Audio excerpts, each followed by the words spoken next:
Hello, I'm Eric Snodgrass, and thank you for watching today's long-range forecast video brought to you by Nutrien Ag Solutions. This analysis is being provided with perspective only, and any decision made based upon this presentation is the sole responsibility of the person making the decision. Finally, please remember that all long-range weather forecasting is speculative by nature. I want to be very upfront at the beginning of this video to let you know that of all the years that I've been doing long-range weather forecasting, I will remember this particular one as being one of the most challenging. There are a lot of mixed signals, and whenever we see this kind of pattern setting up such we're getting mixed signals, it's very important for us to make sure that we understand what we've got going into it. So what we've got going into it is displayed right here. Over the last 14 days, that's the map that's on the left, there have been some places in the center part of the United States that have seen exceptionally heavy rainfall, all the way from the Dakotas and Montana, stretching back through Iowa, Illinois, and getting into Kansas, Missouri, all the way down to parts of Texas. The northwestern United States has been hit hard with a lot of heavy rain. And while all that's been going on, take a look at the map on the right. Over the last 30 days, so just over our last month, parts of the southeast, some locations have not seen rain in that time period. And rain this time of year could, well, we would know that it'd be beneficial to the overall soil moisture content and of course to the drought picture. But given the harvest efforts going on there, it actually could be problematic. But just to show you how wet it's been, take a look at this. We have some places in the north central plains here that are 500% of normal on their rainfall. And it's just incredible to see those numbers. We're adding to this. This was just the last 3 days through early this morning, and we can see the heavy rainfall corridor wrapping itself around that dominant southeast ridge that's been sitting here, giving us this ring of fire. And our low pressure track doing something like this has put down a lot of very cold rain and a bunch of snow here in Montana. And the question I have to answer in this video is, when is this going to break down? Is it going to break down? What does it mean when it finally does? Because when you look back over the last month, so this map shows you from the 1st of September through the 30th of September, all the numbers you see on this map, each one tells you how many days we've recorded at least 1/10 of an inch of rainfall. And when you look at it, it shows you there are some parts of the U.S., specifically in the northwest, in the central plains, getting over into Iowa, Illinois, Wisconsin, Michigan, where we had 1/3 to half of the days picking up rainfall. Meanwhile, look in the mid-south. Look in the lower Mississippi River Valley, down there in the southeast as well. Where you don't see numbers, it's because the value is 0. Some places down there didn't even get 1/10 of an inch of rain over the last month. So we have been split, the flow has been highly amplified, and it's been causing a lot of problems. And it's not done. This was through the day on Wednesday, getting into Thursday morning, Thursday middle of the afternoon, getting into Friday. And we see here again that the pattern in the near term isn't calming down. This is the rain this afternoon, this evening, on Wednesday pushing through, getting up into the Great Lakes states here. And the next system comes into the Pacific Northwest. And as it gets going, that ridge is still present here, and that system is going to form right around the periphery of that ridge, and now we're adding more rainfall in the same corridor as system number 2 emerges for our weekend. Outside of that, general risk of scattered showers and thunderstorms down here, strong onshore flow in the western United States, systems just curling through, running around that ridge, okay? You can see it best by looking at the next 5 days. This is your total accumulated precip through the next 5 days. And the question I'm trying to figure out here is what happens after the weekend. So let me show you what we're battling with right now. Here's the GFS model taking you out through the next, we'll just go out next 6 days, and you'll see why I stopped there. Great model agreement between the European and the GFS on this pattern. Look, this is now getting into Thursday morning, Thursday afternoon, Thursday evening. Here's the next system that's coming in behind this big area of high pressure moving through for our weekend. So there it is emerging, coming out of the northwest. See this? Coming into the Great Plains and then going right there across, parts of Minnesota into Ontario and across the Great Lakes states. So it looks like a soggy weekend for some folks in this area, all right? This is where everything breaks down. This dominant area of higher atmospheric pressure moves in. This gives the southeast the first chance of significant rainfall they've had in a while, Sunday into Monday. But everything beyond this, well, watch what happens here. You see, the GFS on Monday and Tuesday swings another low into the northwest, brings it through this part of Alberta, Saskatchewan, and also parts of Montana. And then it swings it into this really deep low that drops an enormous amount of snow from Alberta into Saskatchewan and over into Manitoba. And you can see the low pressure center is here, and it's connected to a cold front that comes all the way down to another low emerging down in Texas and Oklahoma. And that moves across for the middle of week 2, making things very wet in an area that's already been very wet. The problem is this: the European model wants nothing to do with it. Let me show you what I mean. These are both of the models stacked up against one another. And our problem time period is right here, next Tuesday into Wednesday. You see, by Wednesday, the GFS over on the right wants to put a low pressure center here, that's what you're seeing is pressure, connecting it to a low that's right down here over the panhandles of Oklahoma and Texas. Now, the midday model run from the GFS just took this same low and moved it a little bit farther to the south. The European model, which I was still waiting on when I was recording this, well, let me show you what its previous run was saying. It wanted to keep this dominant ridge in place and keep the whole area dry. So when the GFS comes in and says week 2 precipitation anomalies look wet right in through here, well, up until we had our early morning model runs, we did not see the same thing from the European. The only thing they agree on was this. So who knows, middle of week next week, what we've got going on here. You should all, if you're a Midwestern farmer, if you are a farmer here in the Central States, you do not want the GFS to win this one. Let's root on the ECMWF because it is drier. Now, the thing is, I'm going to be watching this model battle all day long today and into early tomorrow morning. And in my morning report that comes out on Thursday morning, I'll give you the latest updates on what we're expecting here. But we're going to just have to wait and see how things evolve. So let's at least turn over our attention to short-term talk about temperatures. We do have for tomorrow morning, Thursday morning, frost and freeze advisories, mainly west of the 100th meridian, which runs right in through here. So to show you what those temperatures look like, well, this was late in the day on Wednesday. Look at the contrast. In this section of the country, right here in the high plains and north central plains, very, very cold day, struggling to get out of the 30s in some parts of the Dakotas and barely into the 50s through parts of Nebraska, northern Iowa, and Minnesota, and also Wisconsin. South of that frontal boundary where the ridge is, we're talking approaching triple-digit heat, breaking records again. So as we move forward, it's important to keep that in the context of how many growing degree day units we've gotten since June 1st. So this map goes from June 1st up until yesterday, telling us how many GDUs we've accumulated. This is from PRISM data. Now, many in farming know that this magic number, about 2,400 GDUs, is critical for corn. I just want to show you this line I'm about to draw here kind of encapsulates all the locations that at least got over 2,400 GDUs. And so you can see south of that line, we did it. North of that line, well, there's still a lot of GDUs that need to be accumulated. The problem is it's October, sun angles are low, we have shorter days, and over the next 9 days, this is how many GDUs we're anticipating getting. And you can see that in a region that needs to pick up quite a bit more, we're only going to be adding anywhere between 30 to 80 GDUs in total. So we're just beyond the point that we can't help that corn that just went to dent or has yet to go to dent in this area. It doesn't have to be a frost that comes in. It's just all about now getting any heat with the low sun angles and shorter days. But I at least want to show you where we're anticipating frost. This is from the National Blended Model. Thursday morning, you can see it dividing line right in through here. All right.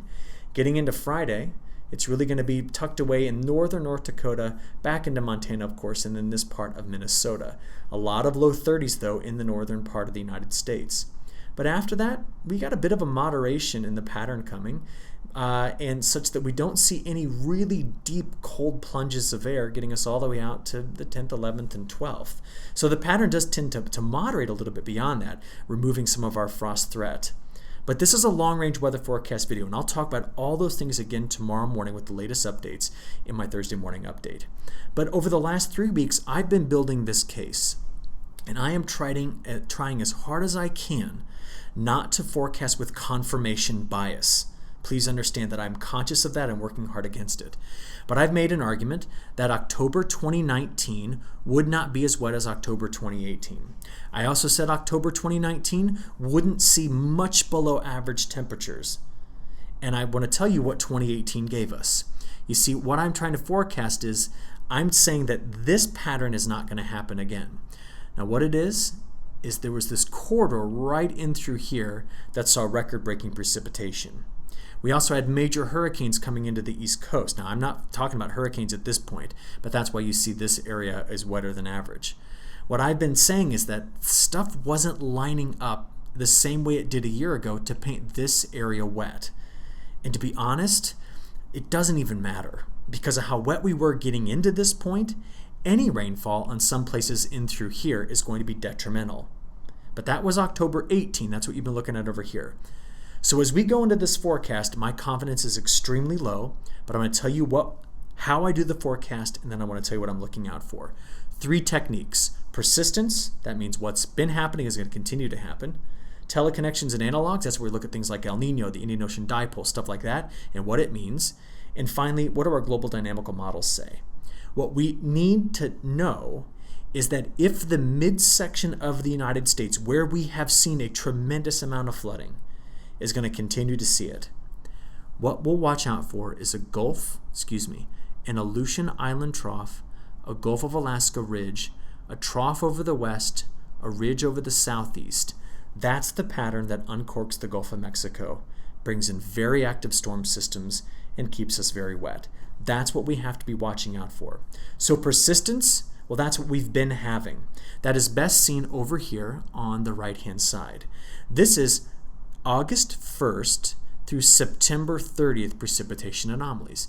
And it's really been this corridor that has been exceptionally wet. Now, yes, Imelda came in there and Dorian went up over here.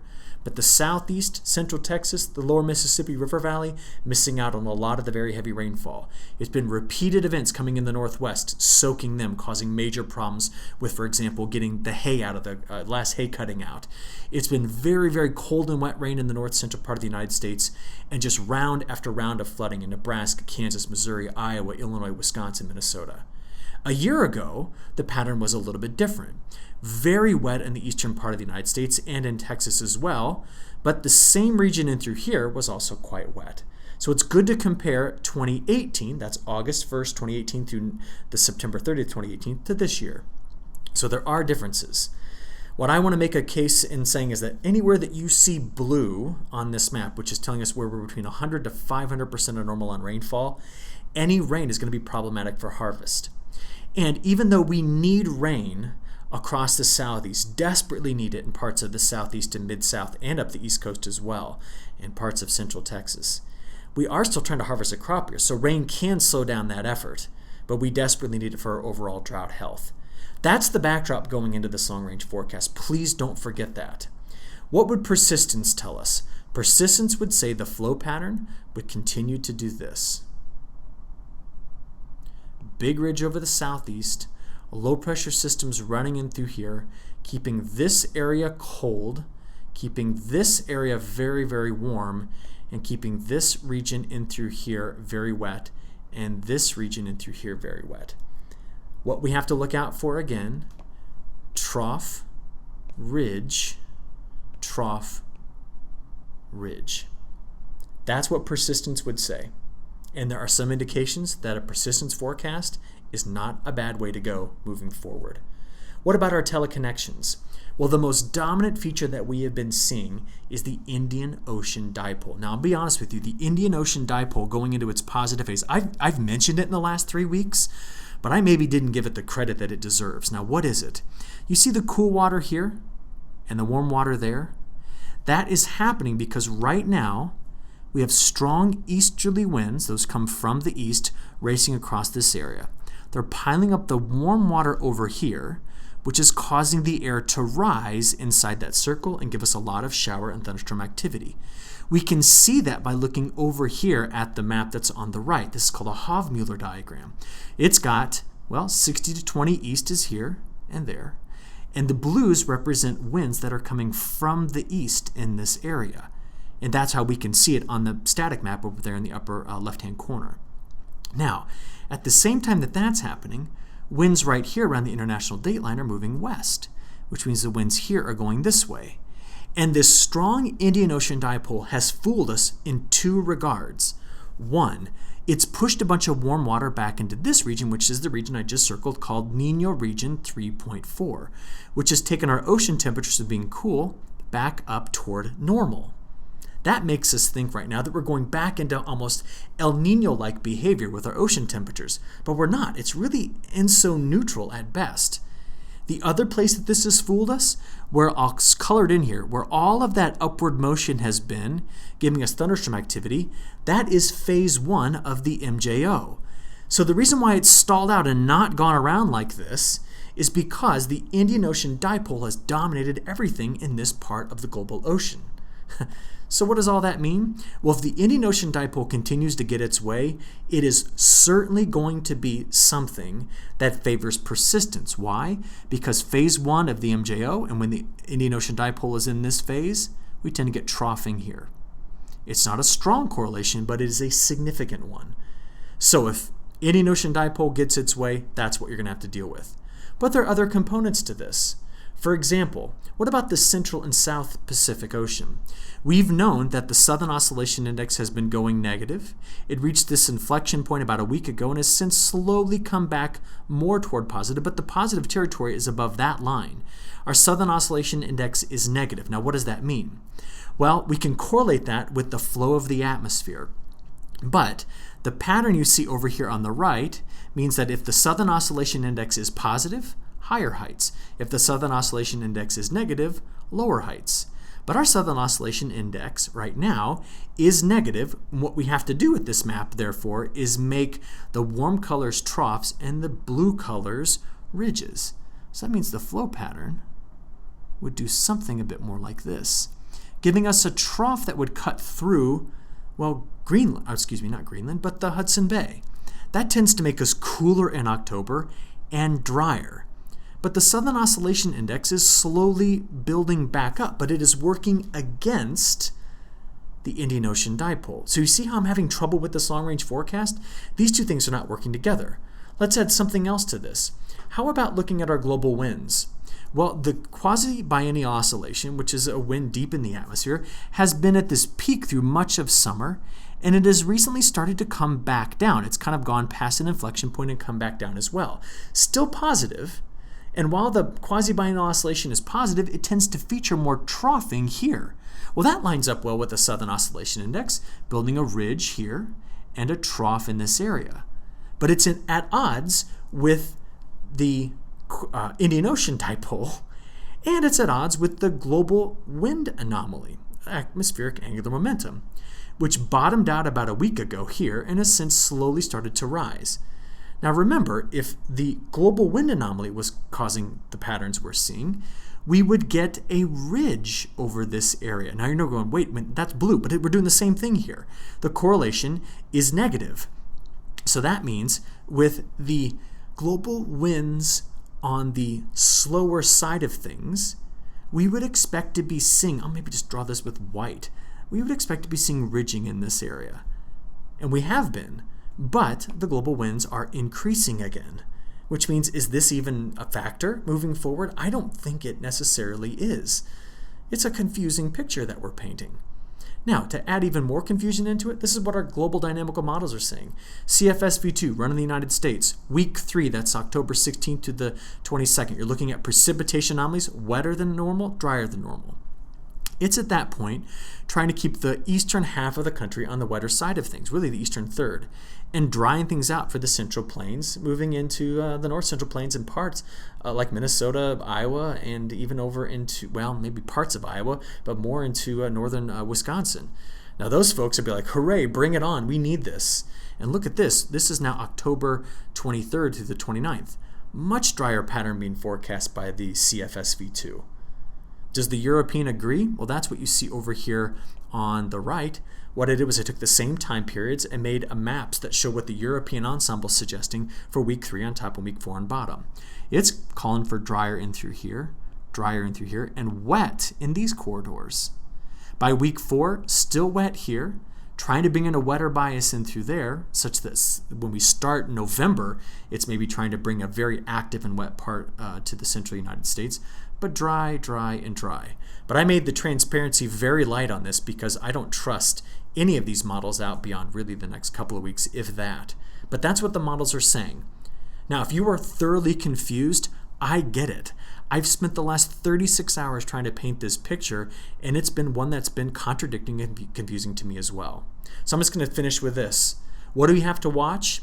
If we're going to continue to see the crazy weather pattern continue, it is going to feature a Aleutian trough, ridge in the Gulf of Alaska, trough in the western United States, ridge over the southeast. That will be what keeps us going. What I want to have happen, and I know I should never forecast with my heart, but I would like to see a high over low pattern emerge right here. If that happens, jet stream goes zonal, pattern calms down, pattern stays away from major cold coming in, we go into normal fall, and this would be a drier pattern across the whole of the United States. But we don't know if that's going to happen. I don't know if persistence is going to win. All I'm going to tell you is we put out forecast every day. Watch tomorrow morning's forecast as I continue to talk about the battleground when it comes to where the models are going to try to get that system in the midsection of the country for next week. And remember, in this whole forecast video, I have no trust in anything beyond 5 days. And I'm sorry for that, but sometimes the atmosphere is unpredictable. So we'll stop there and tell you tune in tomorrow. I got a brand new forecast coming out 6 a.m. tomorrow morning. I'll talk to you then. Have a great end to your week. Thank you.